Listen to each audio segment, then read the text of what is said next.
My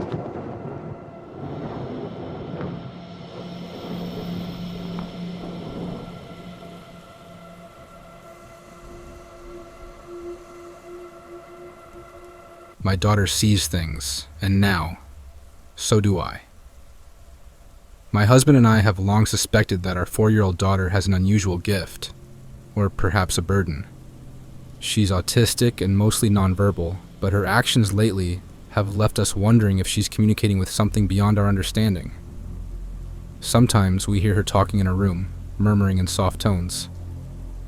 At first we brushed it off as her playing pretend, but the way she talks, it's like she's having a real conversation with someone, answering questions we can't hear. Then there are her drawings. They began as innocent scribbles, but over time they grew more unsettling. Distorted faces, elongated limbs, eyes far too large to belong to any real creature. Still, we shrugged it off. Kids have vivid imaginations, right? Last night, things took a turn. My husband and I were watching TV when we heard her voice drift down the hall, chattering again with that mysterious presence. I leaned over to my husband, whispering, "I'm going to check on her." The second I stood up, the talking stopped. Utter silence. It was as if something had heard me coming. Then, from her room, I heard a tiny voice say, "Goodbye." Chills prickled down my spine as I stepped closer to her door. When I peeked in, she was sitting there, staring blankly at the wall. It was eerie. The way she looked like she was watching something fade into thin air. Tonight, it got worse. My husband called me upstairs, trying to hide a nervous chuckle. "You've got to see this," he said. When I walked in, she was sitting in the corner of her bed, bent over, as if tucking something in. My husband laughed, thinking she was just playing around. But when we both looked closer, we realized it wasn't a game. Suddenly, from the middle of the room, one of her stuffed animals moved. Not a casual topple, not a slide. It rolled over. There was no wind, no draft, nothing in the room that could have caused it to move. My husband and I froze, staring at each other. Our expressions a mirror of shock and fear. She glanced up at us then, her eyes wide, almost as if she was waiting for our reaction. I couldn't help but wonder, was something else in the room watching us too? My daughter, oblivious to our fear, simply said, "Night-night," and laid back down as if it was just another ordinary evening. Now she's sleeping in our bed, curled up between us, while I lie awake, heart pounding. I don't believe in ghosts. I've never bought into the supernatural, but I saw it. We both saw it, and now I'm terrified. I can't even ask my daughter what she's been seeing, what she's been talking to, because she can't explain it in words. Unexplained phenomena in the new house. I need to preface this by saying I'm not religious, and I've always dismissed anything paranormal as superstition or imagination. But now, I'm starting to question everything. For the past 6 months, ever since we moved into our new house, things have been happening. Things I can't explain. I've racked my brain for rational answers, combing through every possible cause, but I'm coming up empty. And that's why I'm here. I need someone to help me make sense of this, to provide a scientific explanation. Because if not, I might have to face the possibility that our house is actually haunted. The first thing that started happening was odd, but seemed almost silly at first. Anytime I left loose change on the bookshelf, it would end up flying across the room and hitting me, right in the face. Not once, not twice, but several times. And here's the weirdest part. It only happens to me. My boyfriend has seen it happen. He's been right there, watching as the coins launch themselves in my direction. But he's never been struck himself. And it's only the change I leave on that bookshelf. Every other surface in the house is completely fine. The bookshelf is perfectly stable. No wobbles, no tilts. So what could possibly make the coins fly off like that, with such precision? I don't know. It's just wrong.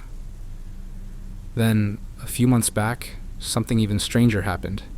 My boyfriend and I were lying on our bed, just watching TV, when a glass vase which had been sitting securely at the very back of our dresser, suddenly flew off.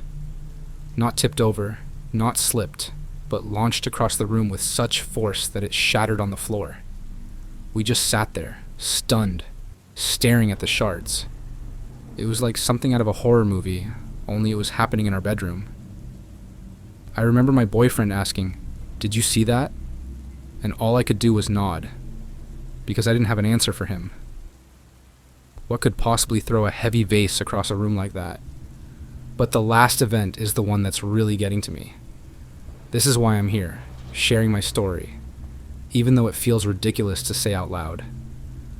A few nights ago, our dog started going absolutely nuts.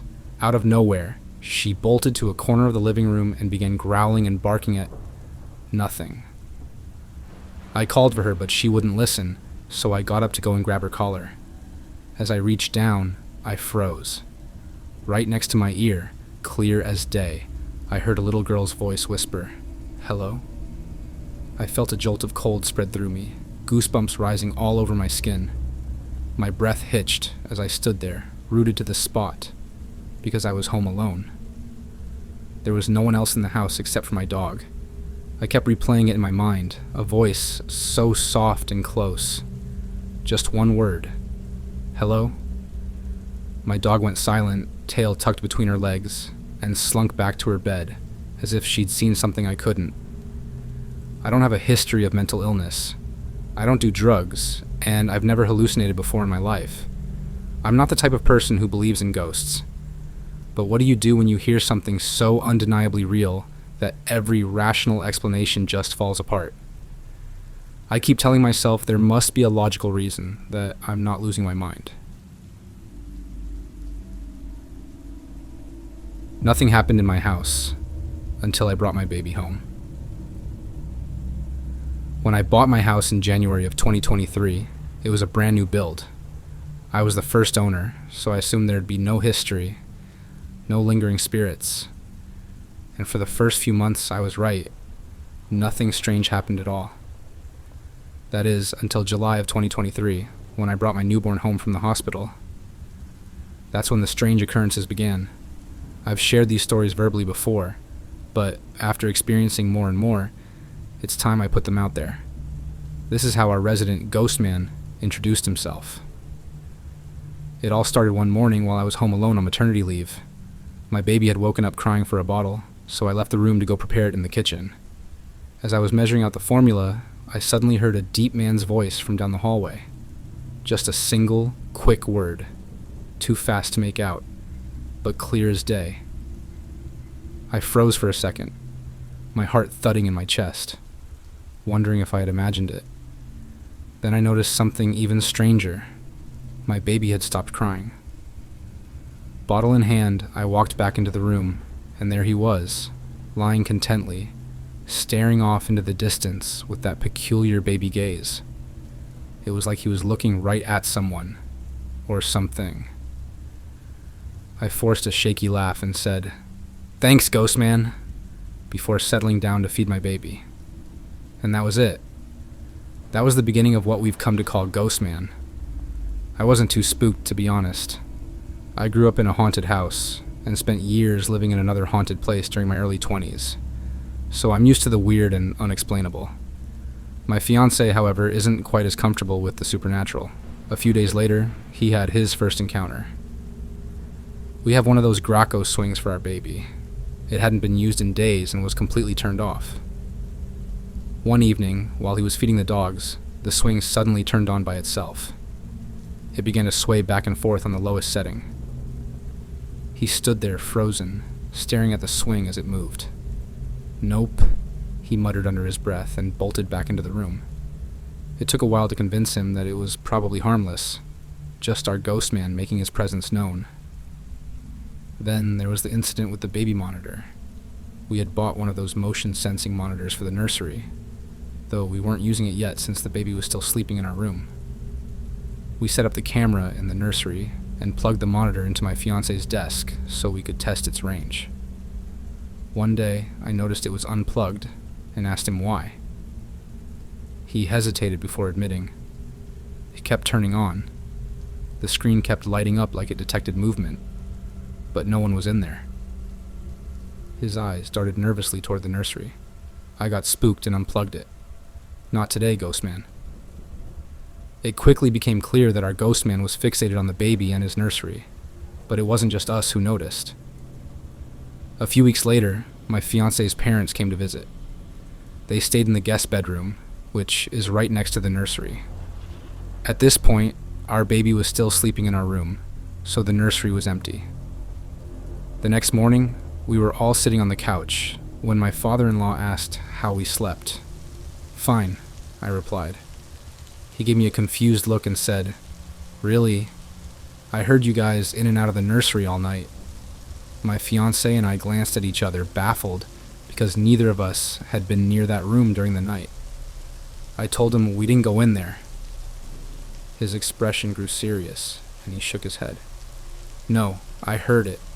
Someone walked to the nursery, opened and closed the door, rummaged around, and left again at least 3 times. My fiancé and I sat in stunned silence for a moment before I finally said, "That wasn't us. Must have been ghostmen." My father-in-law didn't know what to say. He just looked back toward the nursery with a mixture of disbelief and unease. There are more stories like this, but this post is already getting long. The activity has died down a bit over the last few months, but it still happens every once in a while. A door creaking open, the baby monitor lighting up in the dead of night. It seems Ghostman hasn't left us, just grown quieter. For now, at least. My dad bought a dress for my daughter, 5 years before she was born. I'm not sure I believe in the paranormal, but there's one experience that haunts my thoughts to this day. My dad had me when he was 70, an unusual story in itself. By the time I was 20, he was 90, frail and bedridden. We all knew he didn't have much time left. I spent every morning with him, sitting by his side and talking to him as much as his tired mind would allow. His memory wasn't great in those final days. He would often mix up names and faces, slipping in and out of confusion. But about a week before he passed, he mentioned something that stuck with me. He told me he had bought me a dress. I remember him saying it with an unusual clarity. "Look in the closet," he insisted. His wife helped me as we rummaged through his belongings, following his precise instructions to a spot buried in the back. And there it was. A baby dress, size 3, 6 months. I was dumbfounded. Why would my 90-year-old father have a baby dress tucked away? I asked him, "Dad, did you buy this for one of your grandchildren? Or maybe as a gift for someone else?" He shook his head and grew agitated. "No, it's for her. It's for her. Take it." His voice was firm, almost desperate. I tried to reason with him, assuming he had confused me with someone else. "Dad, I don't have a child," I said. But he just kept repeating, "It's for her." Reluctantly, I took the dress. Not knowing what else to do with it, I stuffed it into a drawer somewhere and tried to forget about it. My dad passed away a week later, and life moved on. I packed up my things, moved out of my mom's house, got married, and years drifted by. It wasn't until April of last year, when I was picking out an outfit for my 3-month-old daughter, that the past came rushing back. I opened the closet, and there, neatly folded, and still with the label on, was the dress. I froze. How did it get there? I hadn't seen that dress in 5 years. My heart pounded as I stared at it. Later, I asked our cleaning lady, and she simply shrugged, saying she found it somewhere in the room. But I couldn't fathom where it could have come from. I was the one who packed up my childhood home. I was the one who packed everything again during our renovations. Not once had I seen that dress since the day my dad gave it to me. And then it struck me. The dress was size 3, 6 months. The perfect size for my daughter at that moment. I stood there, holding that little piece of fabric, my mind swirling with disbelief. I had told my dad back then that it wasn't for me.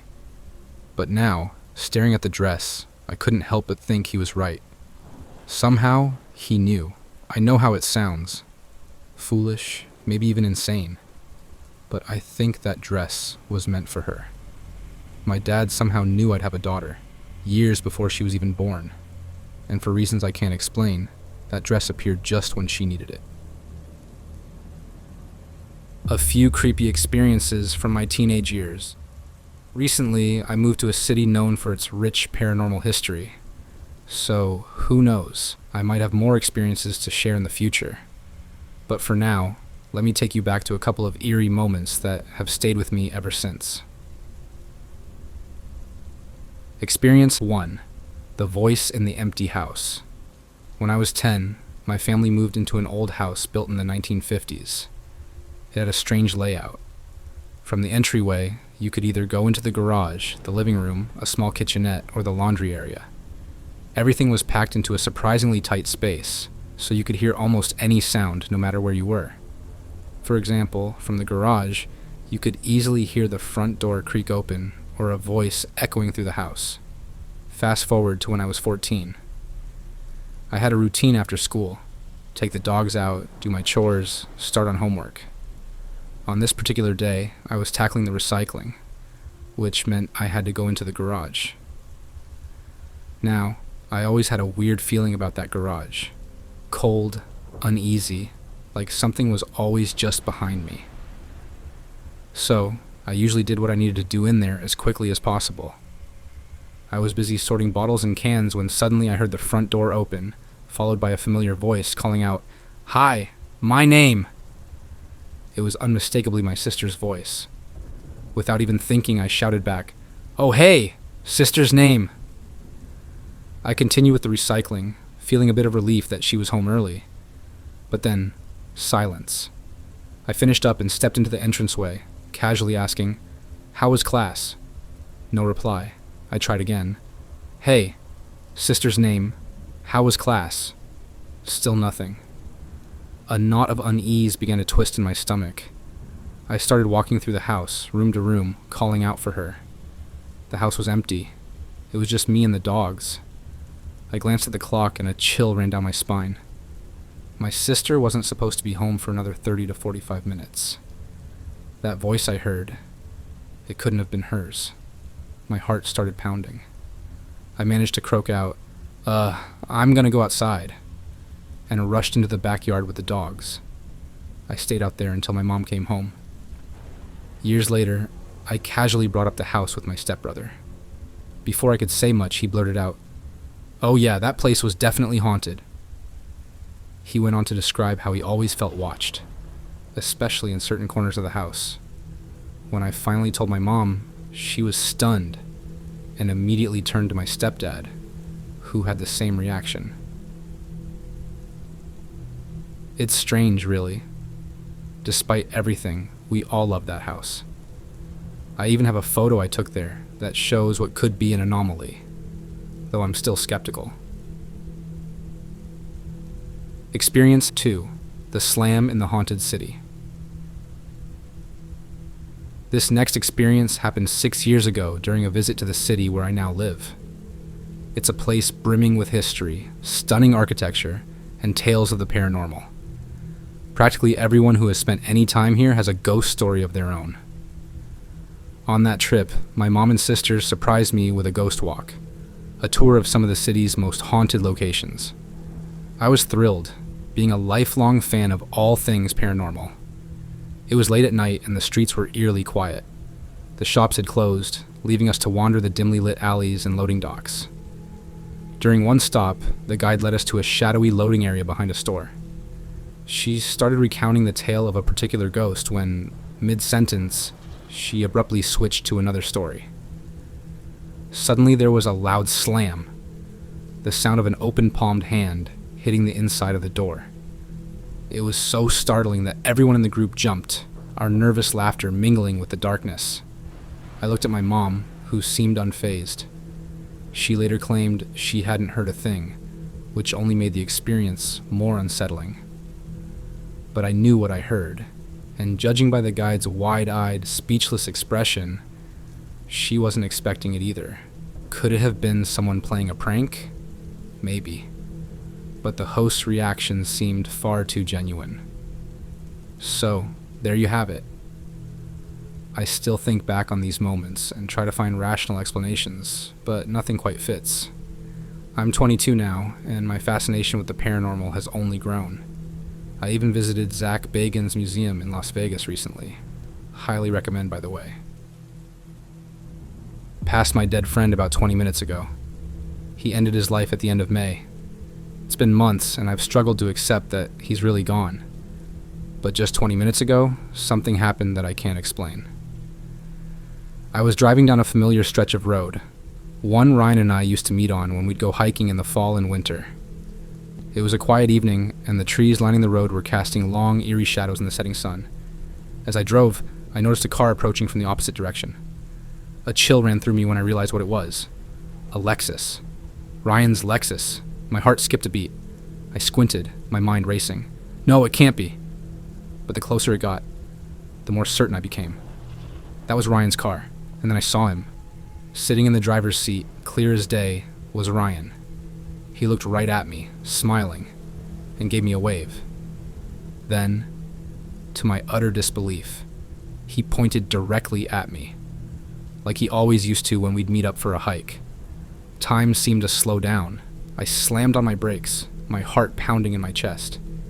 "It's him! It's really him!" my mind screamed. I glanced into my rearview mirror, expecting to see his car continuing down the road, but there was nothing. The road behind me was empty, just an expanse of asphalt stretching into the fading light. For those few seconds, I had been so sure. I had seen his Lexus coming toward me. I had seen him behind the wheel, waving as he passed by.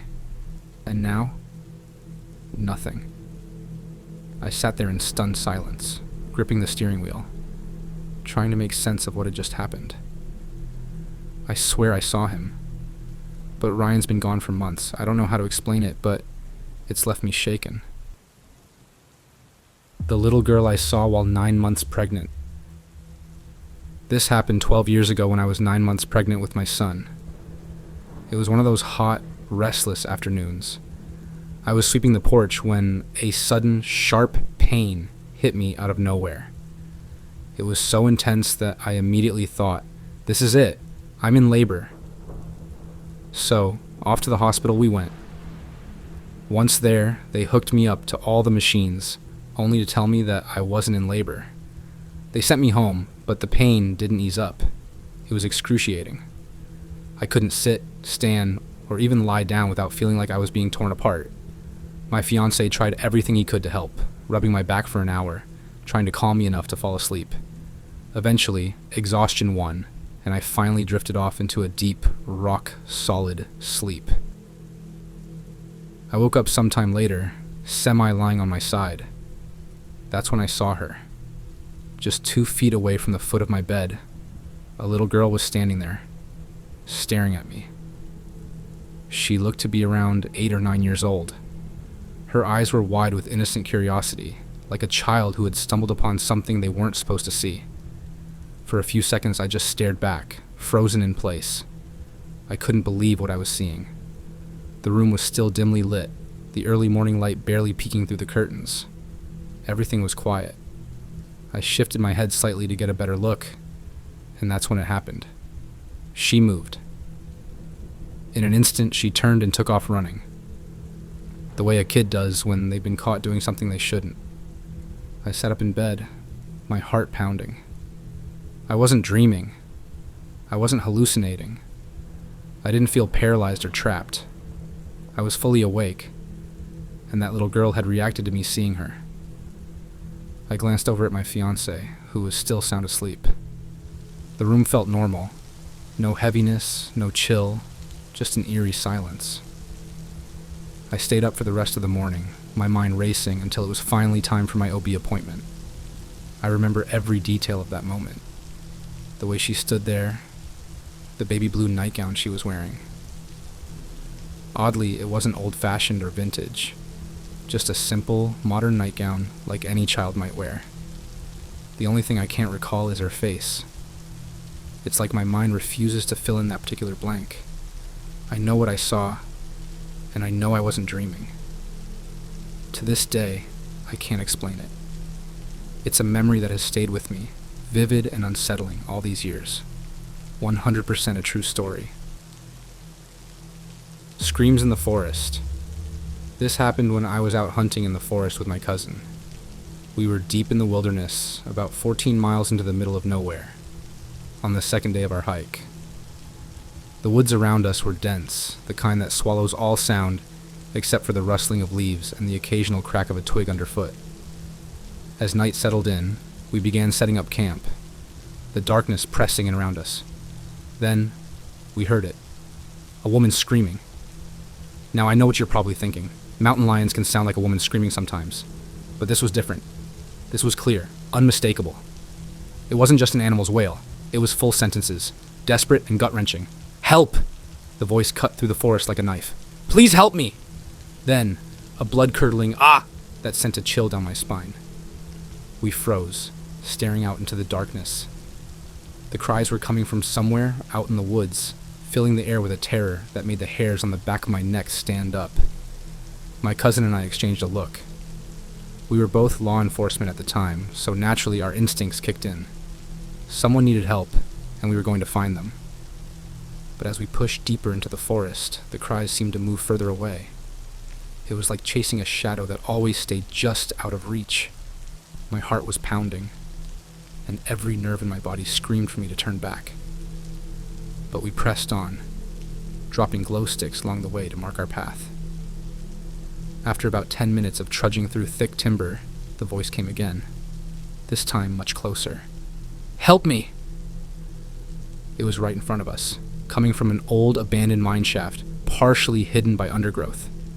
I stopped in my tracks, fear seizing me. Something about that mine felt wrong, like we were standing on the edge of a trap.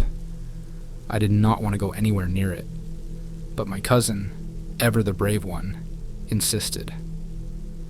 We approached the mine's entrance and flipped on our rifle lights, casting their beams into the blackness, and that's when we saw it. Two pale, white eyes gleaming back at us from the depths of the tunnel. They were there for only a split second before retreating further into the darkness, swallowed by the void. The cries stopped. The entire forest went silent, a suffocating, unnatural quiet that made my skin crawl. I fumbled with my Garmin emergency locator, my hands shaking as I hit the button for a life flight.